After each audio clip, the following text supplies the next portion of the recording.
এই দেশের জন্য, এই দেশের স্বাধীনতার জন্য আলেম ওলামারা, ইসলামী দলগুলি এবং মুসলমানরা কি করেছে, কি না করেছে, কিন্তু তারা পেয়েছে কি?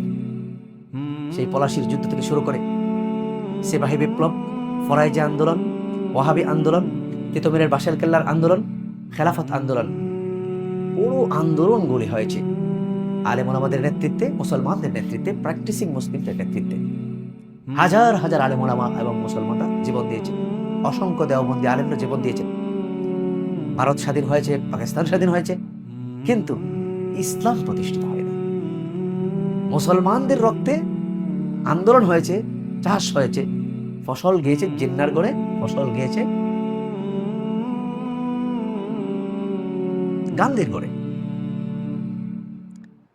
মুক্তিযুদ্ধ হয়েছে 71 সালে, যে আন্দোলন হয়েছে, মুক্তিযুদ্ধ হয়েছে, সেখানে অসংখ্য প্র্যাকটিসিং মুসলিম এবং আলেম ওলামারা জীবন দিয়েছেন। কিন্তু মুক্তিযুদ্ধের পরে ইসলাম কি পেয়েছে?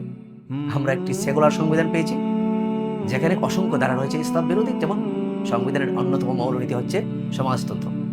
সমাজতন্ত্র সরাসরি ইসলাম বিরোধী। ইসলামের কোনো কিছুকে সংবিধানের মৌলনীতি হিসেবে রাখা হয়নি। তো মুসলমানরা কি পেয়েছে? স্বৈরাচার বিরোধী জুলাই আন্দোলন হয়েছে, অসংখ্য মাদ্রাসার ছাত্র, আলেম ওলামা এবং ইসলামী আন্দোলনের নেতাকর্মীরা জীবন দিয়েছে। ইসলাম কি পেয়েছে? আমরা একটি সেকুলার, পাশ্চাত্যের অনুগত এবং এনজিও বেসড গভর্নমেন্ট পেয়েছি। ইসলাম কোনো কিছু পায়নি। বড় করুণ ইতিহাস।